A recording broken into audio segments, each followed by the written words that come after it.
Assalamualaikum warahmatullahi wabarakatuh. Alhamdulillahirabbil alamin. Wassalatu wassalamu ala Rasulillah wa ala alihi wa sahbihi ajma'in. Alhamdulillah. Bersyukur kita kepada Allah Subhanahu wa taala, pada pagi ini kita dilimpahkan dengan kurniaannya, dengan rezekinya, dengan kehidupannya, dengan masanya, dan kita dapat bersama-sama lagi pada pagi ini dalam sesi tadabbur Al-Quran harian kita. Alhamdulillah, kita dapat bersama di muka surat pada pagi ini, muka surat 582 insya-Allah. Muka surat 582 daripada Mashaf Rassam Osmani, daripada Mashaf terbitan Standard Madinah Al-Munawwarah. Kerana kita mempunyai beberapa standard lain dalam penulisan Al-Quran, muka surat yang berbeza, tetapi kita menggunakan muka surat standard, iaitu keluaran daripada cetakan Madinah Al-Munawwarah. Hari ini Alhamdulillah kita masuk kepada juzuk yang baru, iaitu juzuk yang ke-30. Masya Allah, kita hari ini akan bersama-sama di surah yang kita panggil sebagai Juz Amma, ataupun kadang-kadang kita panggil juga dengan juzuk 30, ataupun insya Allah nanti tak lama lagi kita akan masuk ayat-ayat lazim. Alhamdulillah. InsyaAllah moga-moga Allah Ta'ala akan kurniakan kepada kita dalam masa 30-34 hari ini, kita akan dapat bersama-sama insyaAllah menghabiskan juzuk 30 ni dan juga Al-Quran insyaAllah. Kepada sesiapa yang mempunyai kelapangan, moga-moga dapat membuka Mashaf pada pagi ini, supaya kita dapat melihat perkataan-perkataan yang Allah Subhanahu wa taala sebutkan di dalam muka surat 542 kita pada pagi ini. A'udzubillahi minasyaitonirrajim. Bismillahirrahmanirrahim. Amma yatasaalun 'anin naba'il 'azim alladzi hum fihi mukhtalifun. Kalla saya'lamun, thumma kalla saya'lamun. Alam naj'alil arda mihada. Sadaqallahul azim. Itulah beberapa ayat yang telah saya bacakan tadi daripada surah kita pada pagi ini, iaitu surah An-Naba. Kita akan baca hari ini insya-Allah daripada surah An-Naba ayat 1 sehingga ayat 30. Ayat 1 sehingga ayat 30. Moga-moga Allah Subhanahu wa taala akan memberi kepada kita panduan, guide kita daripada Al-Quran. Surah ini, surah An-Naba ini, permulaan kepada juzuk yang ke-30. Ianya datang selepas daripada surah sebelum daripada ni yang telah kita discuss sama-sama, kita lihat sama-sama, iaitu surah Mursalat, dan sebelum daripada itu kita ada surah Al-Insan. Jadi kita ada surah Al-Insan, kemudian kita ada surah Al-Mursalat, dan kemudian sekarang kita akan baca surah An-Naba. Kalau kita tengok, kalau kita perhati, kalau kita baca betul-betul, surah Al-Insan ini dia banyak menceritakan tentang keadaan yang disediakan, apa-apa yang Allah Ta'ala sediakan kepada orang-orang yang beriman, iaitu orang-orang yang masuk syurga, dan begitulah nikmat-nikmatnya, dan begitu, kecuali sedikit saja disebutkan tentang orang-orang yang balasan terhadap orang yang tidak beriman. Sebaliknya, apabila kita masuk kepada juzuk, masuk kepada surah Al-Mursalat, kita akan lihat bahawa kebanyakan daripada ayatnya adalah menceritakan tentang balasan yang Allah Subhanahu wa taala akan kenakan kepada orang-orang yang tidak beriman. Jadi, dan kecuali sedikit saja yang disebutkan berkenaan dengan orang-orang, balasan orang-orang yang beriman, orang-orang yang baik dan sebagainya. Jadi maknanya kalau kita tengok sini ialah surah Al-Insan ni menceritakan balasan kepada orang-orang yang beriman, dan surah An-Naba, surah Al-Mursalat dia banyak menceritakan tentang balasan orang-orang yang tidak beriman. Tapi bila kita masuk di dalam surah An-Naba ini, keadaannya hampir sama, iaitu dibahagikan ada balasan untuk orang yang beriman dan ada balasan untuk orang-orang yang tidak beriman. Jadi dia agak balance sikit. Kalau kalau lebih banyak tentang ini, kemudian surah An-Naba ini dia agak balance, ada untuk orang beriman dan juga ada untuk tidak beriman. Sebelum daripada itu, kita akan tengok dalam surah An-Naba ini, Allah Subhanahu wa taala secara keseluruhannya, Allah Subhanahu wa taala memulakan dengan amma yatasaalun. Kemudian Allah Ta'ala ceritakan selepas daripada itu 9 kuasa Allah Subhanahu wa taala. 9 perkara-perkara yang sepatutnya menjadi tanda kepada kekuasaan Allah Subhanahu wa taala, yang menyebabkan sepatutnya yang boleh mengepushkan kita ni supaya kita ni berfikir terhadap Allah Subhanahu wa taala yang berkuasa buat macam ni, dia telah beri kepada kita macam ni, tapi kenapa manusia ni tetap juga tidak beriman? Jadi insya-Allah kita akan masuk sama-sama insya-Allah kepada surah An-Naba. Jadi Allah Subhanahu Wa Taala mulakan dengan amma. An tu amma berasal daripada dua perkataan an ma tu apa, an tu tentang. Jadi tentang apa? Yatasaalun ni artinya ialah bertanya-tanya. Mereka tanya aku tanya kau, maknanya saling, perkataan yang saling, iaitu di antara dua orang ataupun lebih. Jadi siapakah yang saling bertanya-tanya ni? Orang ni tanya aku tanya kau ni. Pendapat yang masyhurnya, pendapat yang jumhurnya mengatakan saling ni di kalangan orang musyrik. Mereka ni ada tanya, betul ke ada yang kata mempermain-mainkan? Ada maknanya yang bertanya tu bukan bertanya nak tahu pun, tapi bertanya tu kerana mereka nak mempermainkan, istihza dipanggil. Dalam bahasa Arabnya istihza itu iaitu nak mempersenda-sendakan kepada Nabi apa yang disampaikan oleh Nabi sallallahu alaihi wasallam. Tetapi ada juga di kalangan mereka ini yang ada syak-syak sikit-sikit. Mungkin juga betul ada yang terfikir macam tu. Sebab itulah mereka ni terbahagi kepada dua golongan musyrik ni. Itu pendapat kebanyakan daripada ahli tafsir. Walaupun ada ahli tafsir yang menyatakan pandangan yang lain sedikit, tapi kita ambil pendapat yang masyhur ni. Jadi maknanya kat sini ialah hum yatasaalun, iaitu orang-orang musyrik tu yatasaalun, mereka ni bertanya-tanya. Jadi Allah Subhanahu Wa Taala start dengan perkataan ini, start dengan amma yatasaalun untuk menunjukkan bahawa perkara ini sepatutnya mereka tidak yatasaalun. Sepatutnya mereka ni tak ada, sepatutnya menerima, tapi mereka ni tetap ada masih yatasaalun. Jadi Allah Taala kata apa? Anin naba'il azim. Naba' ni maknanya satu berita yang besar. Kemudian ditambah lagi perkataan azim, maknanya besar, yang besar dan besar. Maknanya ni bukan berita kecil-kecil. Bukan berita saya jumpa 10 sen tepi jalan, ataupun saya beli nasi lemak ke. Perkara yang remeh-remeh perkara remeh-remeh, tak ada benda yang besar sangat kan tak. Tapi kalau kita kata besar kan, apa contohlah kata, kalau negara kita tiba-tiba kan apa, kalau pandemik ni kata pandemik coronavirus, itu besar lah kan, perkara besar kan, sebab semua di dunia tahu semua dia. Tapi kalau perkara satu saja, iaitu apa kan, apa ni kan, tadi gelas saya jatuh, besar apa, tak ada efek pada dunia pun. Tapi ini perkara yang Nabi SAW bawa ni bukan perkara kecil, bukan perkara main-main, tapi perkara tentang hidup dan mati manusia. Iaitu apa dia yang Nabi SAW bawa ni, An-Naba'ul Azim ni, iaitu kebangkitan semula. Masalah Al-Ba'thu, bahawa manusia ni bila dia mati nanti, dia tak akan habis macam tu. Jadi ini perkara yang kena kepada semua orang, dan dia akan efek pada apa? Efek tentang kehidupan kita ni. Kalau kita tak percaya, kita akan hidup bermain-main atas dunia ni. Kita akan hidup sebagaimana kita tak adalah selepas daripada ni, tak ada hidup selepas mati. Tapi kalau orang tu percaya, orang tu yakin bahawa selepas daripada mati ni ada kehidupan, dan dia akan itulah kehidupan yang kekal abadi. Kalau orang tu percaya macam tu, maka dia akan efek pada kehidupan dia pada dunia pada hari ini. Jadi oleh kerana itulah dipanggil perkara ini, Allah Ta'ala namakan sebagai An-Naba'. An-Naba' tu dah besar dah, berita besar, satu perkara yang besar. Al-Azim pula tu. Jadi mereka bertanya, maka tak sepatutnya mereka bertanya. Kemudian allazi hum fihi mukhtalifun. Allah Taala kata mereka ni boleh berbeza pendapat.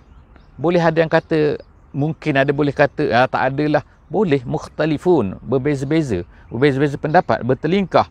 Kalla, Allah Taala kata kalla. Sudah. Kalla, tak patut sepatutnya kamu macam ni kan. Kalla, nanti kamu tahulah nanti.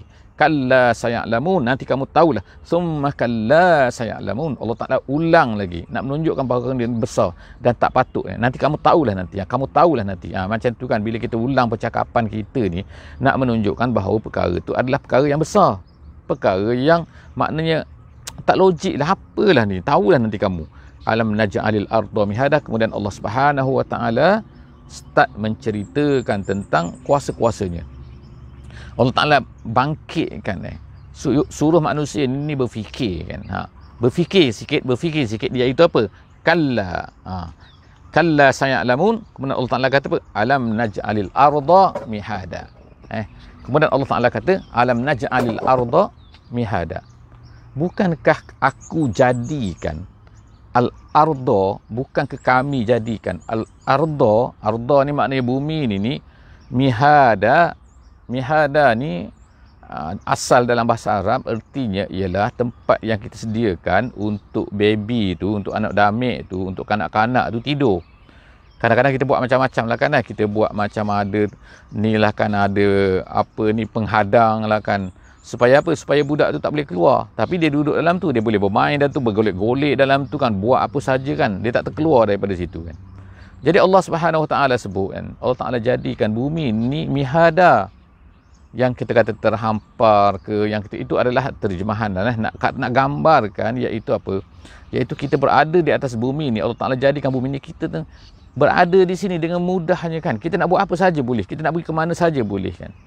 Bahkan kan kita ada pula, kita melekat di bumi ni. Kita melompat tak tercampak ke atas kita ni kan. Ada pula Allah Taala sediakan apa? Nama dia gravity. Benda apa gravity ni? Apa benda gravity ni? Gravity ni dia boleh tarik kita ni kan. Nampak tak kan? Kita tak jatuh. Kita letak gelas tak terbalik. Kita letak, sebab ada gravity, kereta boleh berjalan, apa-apa semua kan. Kalau kapal terbang pun dia mendarat jatuh balik ke bumi kan. Orang naik parachute, naik apa ni, payung terjun, dia akan jatuh ke bumi. Sebab apa? Mihada. Jadi Allah Ta'ala kata, bumi ni dia terhampar mudah berjalan, dia ni kita tetap di sini, kita maknanya itu salah satu daripada kekuasaan Allah Subhanahu Wa Ta'ala. Yang pertama tu kan, wal jibala autada. Kemudian Allah Ta'ala kata, dan juga jibal, bukit ini, bukit, gunung, apa ni sebagai autad. Autad ni daripada perkataan watat. Watat ni artinya ialah apa? Apabila kita nak ikat satu-satu benda supaya dia tidak bergerak. Biasanya khemah lah kan, khemah tu jadi ada paksi, apa kita katakan, pemasak dekat tepi tu kan, kita pancang keliling kan, kemudian kita ikat tali khemah tu kan. Itu nama dia watat tu, benda perkara tu. Jadi Allah Ta'ala sebutkan bahawa dia jadikan bukit ni sebagai autad. Maknanya kalau tak ada bukit ni kan, bumi tu dah maknanya seolah-olah macam akan bergoyang-goyang lah kan. Wa khalaqnakum azwaja. Dan kemudian kami jadikan kamu pula, kamu ni pula azwaja. Azwaja artinya ialah maknanya berpasang-pasangan lah. Maknanya ada lelaki dan perempuan. Itu pendapat masyhur lah. Jadi maknanya dengan adanya lelaki dan perempuan ini, maka manusia itu boleh lahirkan keturunannya. Kalau tak, kita semua jadi dinosaur kan. Habis-habis lah kan. Tapi tak kan, kita ada anak. Kemudian anak melahirkan cucu. Cucu melahirkan itu. Sebab ada lelaki dan perempuan. Dan ianya balance kita tengok kan atas dunia ni kan. Dia tak jadilah satu negeri tu kan. Masya Allah kan, lelaki tu kan semua. Orang tu semua lelaki. Kalau semua lelaki orang tu situ, 90% lelaki, macam mana pula dengan perempuan kan? Berapa orang perempuan? Ataupun jadi perempuan yang sangat ramai pula, sehingga tak ada lelaki. Seorang dua orang saja lelaki. Macam mana pula nak akan jadi keturunan, akan jadi tak? Jadi maknanya Allah Ta'ala jadikan cantik kan. Ada walaupun bagaimanapun, ada pendapat yang mengatakan bahawa azwaja di sini ialah maknanya pelbagai. Maknanya pelbagai apa? Pelbagai color, pelbagai bentuk, pelbagai bahasa, macam-macam pelbagai. Itu adalah sebahagian daripada pendapat ulama lah.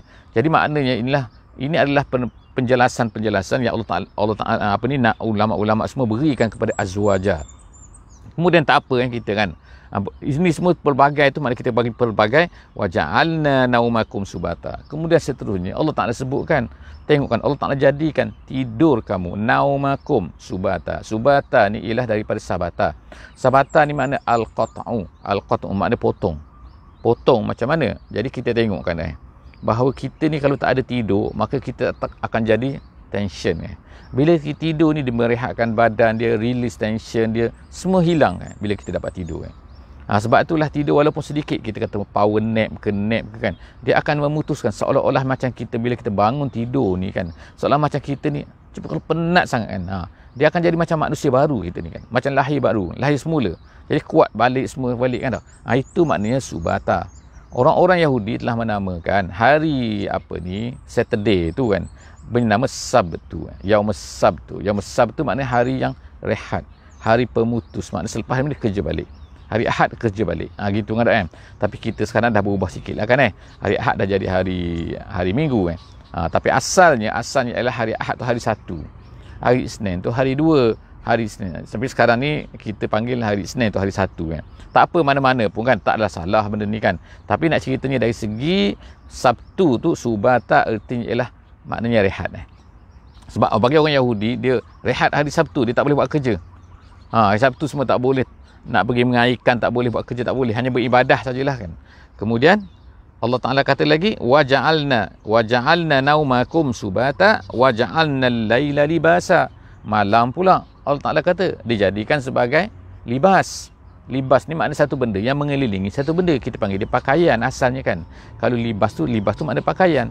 Tapi bila Allah Ta'ala kata malam tu jadikan sebagai, saya seolah-olahnya bila malam tu kegelapan dia tu menyelubungi kita, mengelilingi kita. Jadi dia menutup kita kan.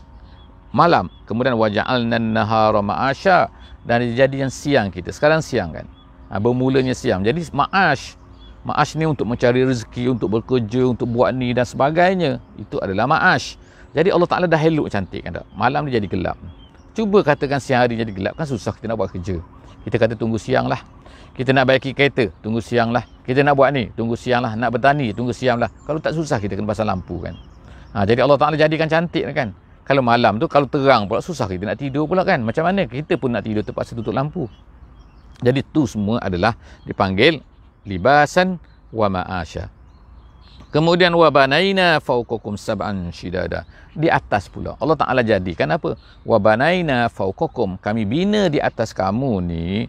Apa dia kata? Sab'an shidada. Ada 7 yang kuat. 7 yang kuat tu ialah apa? 7 langit lah. Katakan 7 langit. Macam mana kata-kata kuat ni kan? Tengok kan langit. Pernah dia reput ke? Pernah dia hancur ke? Pernah dia luruh ke? Dah berapa ribu tahun? Zaman kita ke, zaman Nabi Nuh ke, zaman Nabi Adam ke kan, ataupun sebelum daripada tu lagi ketika manusia tidak ada, langit ni lah kita kan. Dia tak reput, dia tak jatuh, dia tak apa kan. Cuba manusia buat bangunan, berapa lama tahan? Cuba manusia buat yang paling lama lah, kata apa-apa lah kan. Dia kata tak ada yang unlimited time kan. Mesti dia akan runtuh juga, ataupun paling kurangnya dia ni dah tak sesuai dah zaman ni kan. Ini apa, style buruk, style lama ni kan, ataupun tak selamat digunakan. Tapi langit ini kan tak pernah. Jadi Allah Ta'ala kata itu syidad, dia ni sangat kuat, sangat kukuh kan. Di atas kamu Allah tak jadikan ada tiang, tak ada tiang, tapi tak jatuh pun. Wa ja'alna sirajan wahaja, dan kemudian kami jadikan pula di atas tu ada apa? Ada sirajan. Sirajan ni macam lampu kan. Siraj ni lampu. Lampu apa? Lampu makna yang mengeluarkan cahaya. Kemudian wahaja. Wahaja tu memancar. Maknanya terik lah kita katakan. Maknanya ada cahaya lampu, tapi lampu tu terik. Kita ada kan juga kalau manusia ni lampu Kalimantan, lampu putih, lampu ni sejuk, lampu panas kan. Tapi ini panas daripada mana? Haba dia. Daripada sumber tenaga apa dia ambil. Jadi saintis pun kira lah, buat kira macam ni kan. Tapi semua tu andaian, teori kan. Sebab manusia tak ada pernah pun pergi kepada matahari kan. Nak pergi macam mana, naik sikit pun dah panas kan. 45 darjah di negeri Arab kan, suhu ni kan pun dah tak tahan dah. Macam mana naik kepada matahari? Jadi Allah Ta'ala sebutkan ni. Allah Ta'ala jadikan semua tu kan untuk manusia. Dia berkeliling kita. Mengelilingi bumi ni kan. Untuk memberi cahaya, kita boleh jemur kain. Kita boleh dapat kepanasan. Kalau sejuk, musim sejuk kita kan menggeletar sejuk, terpaksa pergi ke tepi pantai pula. Bila musim panas kan, suka hati kan. Maknanya sini ialah Allah Ta'ala semua tu berikan. Percuma pada kita, tak perlu bayar. Ada kena bayar. Hari ni matahari keluar, kena bayar RM10 seorang. Ada? Tak ada. Waja'alna, kami jadikan semua tu. Kemudian tu Allah Ta'ala kata wa anzalna minal mu'sirat ma'an sajja. Ini yang ke-9 iaitu nikmat yang ke-9 ataupun kurniaan Allah Subhanahu Wa Ta'ala yang ke-9. Allah Ta'ala kata apa? Allah Ta'ala kata wa anzalna minal mu'sirat. Kami turunkan wa anzalna minal mu'sirat. Mu'sirat ni pendapat yang umumnya, pendapat yang ramainya mengatakan ialah awan lah ni. Awan. Mu'sirat ni asalnya seperti sponge tu kan. Kalau kita masukkan air, kemudian kita perah dia, ataupun kain, kita perah dia akan keluarkan air daripada tu kan. Jadi awan tu macam tu kan. Dia menarik air. Bila dia tarik air, kita pun wallahu alam tak tahu kan. Tiba-tiba dia tarik naik atas, kemudian seolah-olah macam awan tu diperah kan, dia keluarkan air. Dan lalu dia keluarlah Allah Ta'ala kata situ ma'an sajjaja. Sajjaja ni ertinya ialah mundafi' biquwatin wa kasratin. Mundafi' tu makna mencurah-curah kan, keluar dengan banyak dan cepatnya. Kemudian tu kasrah, banyak sangat kan. Hujan tengok tak, kadang-kadang hujan 2-3 hari tak berhenti. Daripada mana dia ambil air tu? Kita pun pelik kan. Kita kata sebab ada panas matahari lah maka dia ambil. Panas macam-macam musim hujan kan. Bila dia ambil matahari tu daripada mana? Tengok kan. Kemudian dicurahkan tempat ni. Kadang-kadang dia ambil daripada sini, dia dicurahkan kat sini. Itu pendapat sains lah katakan. Tapi tak apa, tak salah kan. Nak kata macam-macam mana pun. Tetapi yang pentingnya manusia tengok secara matanya. Dengan mata dia tengokkan awan. Kadang-kadang awan tak ada. Tiba-tiba awan tu jadi banyak, jadi hitam. Kemudian tiba-tiba turun hujan. Itu mu'sirat ma'an sajjaja. air ma tu air sejajar mencurah-curah. Linukhrija bihi habban wa nabata. Bila ada air ni, bila hujan tu turun, maka keluarlah apa tu? Habban. Habban tu ialah maknanya biji-bijian. Habban, iaitu tumbuhlah padi, tumbuhlah bali, tumbuhlah skoi, tumbuhlah gandum dan macam-macam lagi. Itu nama dia habban. Wa nabata, dan juga tumbuhan. Tumbuhan lain lah, pokok-pokok dan sebagainya. Maknanya sini kan, kalau tak ada air hujan, apa benda pun tak ada. Nak tumbuh gandum, tak ada. Nak tumbuh padi, tak ada. Tak ada air hujan. Jadi Allah Ta'ala berikan air itu untuk tumbuhkan benda-benda itu semua. Untuk apa? Untuk manusia. Wa jannatin alfafa. Dan kemudian jadilah taman-taman yang pokok-pokoknya ialah alfafa. Allah Ta'ala kata alfafa ni maknanya ialah bertaut-tautan, maknanya berdekat, sebab dia dekat banyak sangat kan, seolah macam bertaut-taut pokok-pokok dia kan. Kemudian seterusnya, inna yaumal fasli kana miqata. Sekarang habis cerita. Allah Ta'ala sebutkan dulu perkara-perkara tu, nak tunjukkan kepada manusia tu dia kehebatan Allah, tu dia anugerah Allah, tu dia Allah Ta'ala beri kepada kamu. Sekarang ni Allah Ta'ala katakan, adakah semua ni akan kekal? Tak kekal. Semua ni ada akhirnya. Akhirnya apa? Iaitu hari kiamat. Sebab tu Allah Ta'ala kata inna yaumal fasli kana miqata. Ingat hari fasli. Hari fasli itu hari keputusan. Allah Ta'ala akan buat keputusan. Miqata, telah dijanjikan, telah ditetapkan waktunya. Ada waktunya. Cuma kita lah tak tahu kan. Allah Ta'ala tahu. Jadi miqata yauma yunfakhu fis-suri fatatuna afwaja.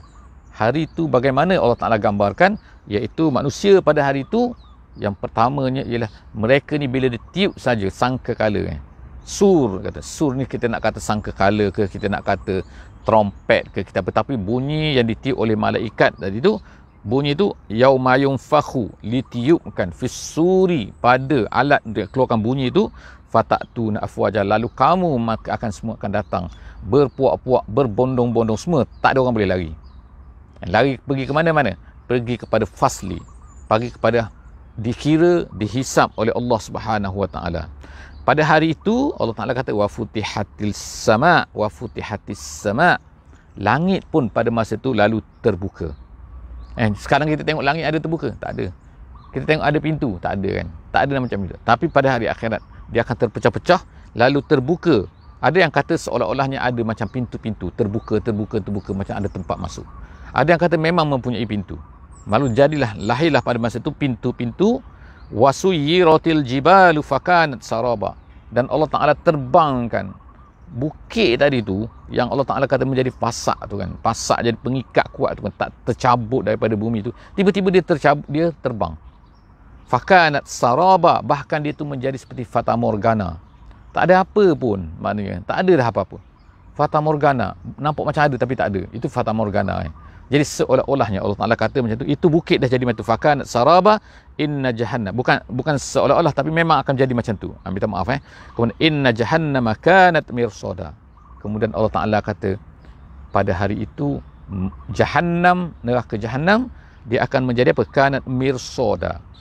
Mirsada ni maknanya ialah, kalau kita tengok sekarang ni kan, kita tengok ada CCTV. Contoh kan, saya sedang bercakap ni, katakan ada CCTV pada pokok ni, dia akan sedang ambil gambar saya. Jadi orang nak check balik kan, oh berlaku jenayah, CCTV kita ada. Kita ada dashboard atas apa ni, kereta. Kadang-kadang kan berlaku aksiden depan, orang ambil gambar. Macam-macam lah sekarang ni kan. Mirsada itu nama dia pula, mengintai, melihat. Itu satu makna mirsada. Satu makna lagi mirsada juga ialah menunggu. Maknanya dia menunggu manusia. Manusia nak lari ke mana?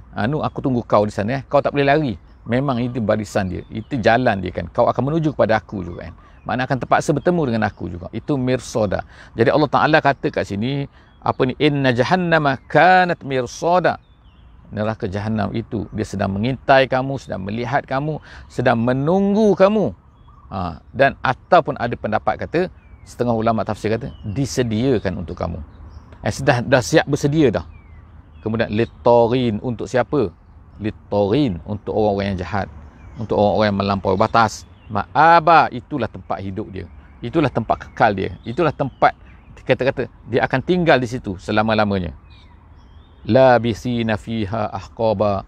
Allah Ta'ala kata dia akan kekal di dalam tu, dia akan berada di dalam tu. Labisi, labasa, duduk, labasa, tinggal. la basa, menetap di situ, fiha, di dalamnya, ahqaba. Jadi orang kafir, orang yang tak beriman, orang yang melampaui batas dia, tak sepatutnya hidup atas dunia di macam ni kan, dia melanggar perintah Allah Subhanahu Wa Taala, dia akan duduk di dalam neraka. Berapa lama? Ahqaba. Haqaba ni ertinya untuk maaf sekejap, tak keluar suara. Daripada maknanya adalah apa? Makna daripada perkataan hukbun. Hukbun ni ialah tempoh masa di mana tak ada nihayah. Unlimited mana? Tak ada masa akhir, tak ada. Jadi dia akan duduk di situ, labisina fiha ahqaba, la yazukuna fiha bardan wala syaraba, dan dia tidak akan dapat merasai dalam tu sejuk. Mana dalam neraka ni tak ada sejuk. Dan dalam neraka ini tak ada apa? Tak ada syaraba, tak ada minuman untuk dia. Satu pendapat kata lagi, satu pendapat ulama kata, bardan di sini maksudnya ialah naum. Mana tak boleh tidur. Dalam tu tak ada tidur, tak ada rehat maksudnya. So makna tak ada rehat, tak ada sejuk, tak ada apa-apa lah kan yang boleh menyegarkan dia, yang menghilang kepenatan dia, tak ada. Kalau dalam dunia ni kita boleh tidur, kita penat kita boleh tidur, ataupun tertidur. Tapi di akhirat no. Kemudian tak ada minuman walaupun dahaga. Kecuali apa Allah Ta'ala kata, iaitu illa hamiman wa ghassaqa. Hamim ni air sejuk, air yang bergelegak. Itu minuman dia, nak minum. Hamiman wa ghassaqa. Ghassaqa ni ialah apa-apa yang keluar daripada kulit ni, iaitu yang busuk, sama ada kulit tu luka ke, kulit tu cedera ke, kulit tu kudis ke, air yang keluar situ kita panggil air danau. Air yang air yang maknanya air yang teruk lah maknanya kan. Air yang kotor, air yang busuk yang keluar daripada badan manusia tu, itu dia minuman dia, nak minum. Jazaan wifaqa. Allah Ta'ala kata itu adalah balasan yang sesuai, yang sepadan. Sepadan dengan apa? Yang sesuai, yang memang tally dengan apa yang dibuat atas dunia ni. Padanlah kau buat macam ni kan atas dunia kan. Innahum kanu la yarjuna hisaba. Allah Ta'ala kata sebab dia apa? Tengok kan, dia ni la yarjuna hisaba. Apa la yarjuna? Mengharapkan, kalau ikut terjemahkan. Tapi bukan mengharapkan di sini. Maksudnya la yakhafun, kata ulama tafsir. Mereka tak takut kepada hari hisab. Mereka tak yakin, mereka tak percaya, mereka tak ada apa ni, rasa takut kepada hisab. Kemudian wakazzabu bi ayatina kizzaba, dan kemudian dia mendustai ayat-ayat kami, dustai Quran, tak percaya pada Quran. Kemudian kata Quran ni penipu, menolak Quran lagi. Wa kullu syai'in ahsaynahu kitaba. Dia tak tahu ke bahawa Allah Subhanahu Wa Taala telah menuliskan. Minta maaf, suara tak nak keluar dah. Jadi kita habiskan pada hari ini barisan terakhir, iaitu wa kullu syai'in ahsaynahu kitaba. Semua benda ni Allah Ta'ala dah tulis dah. Jadi jangan ingat terlepas. Jangan ingat mana dia tak tahu kan. Jangan ingat Allah Ta'ala lupa ke tak. Semua tertulis. Bukan Allah Ta'ala perlukan kepada tulisan, tapi nak buktikan kepada mereka nanti. Tengok ni, bukan awak buat macam ni. Sebab manusia ni perlukan kata, mana dokumen, mana proof. Nak proof. Sekarang Allah Ta'ala kata ahsaynahu kitaba. Semua tu kami kira dalam tulisan. Fazuku falan nazidakum illa azaba. Dan yang terakhir, ayat terakhir kita, ayat 30 pada hari ini, Allah Ta'ala kata rasalah kamu, kami tak akan tambah melainkan seksa. Jadi kalau kamu nak tambah lagi, tambah seksa lagi. Jadi kata Abdullah ibn al-Amru, kata Abdullah ibn Amru, seorang sahabat, dia kata apa? Dia kata tentang ayat ni, dia kata tidak ada dalam Quran yang menceritakan tentang perkara yang lebih dahsyat kepada ahli nar, kepada orang neraka, melainkan ayat ini. Apa ayat ni? Iaitu tambah lagi, aku tambah lagi. Perkara tu menyakitkan hatinya, menyedihkan dia kan. Maknanya tak ada harapan dah. Nak kurangkan, no kan, tambah ada. Itulah maknanya yang kita dapat tu pada hari ini. Alhamdulillah, moga-moga Allah Subhanahu Wa Taala akan kurniakan kepada kita. Moga-moga Quran ini akan menjadi guide kepada kita, insya-Allah. Jadi setakat itu saja aku qauli hadza wa astaghfirullahal azim li wa lakum. Insya-Allah jumpa lagi. Insya-Allah di sesi yang akan datang dalam muka surat 583, insya-Allah.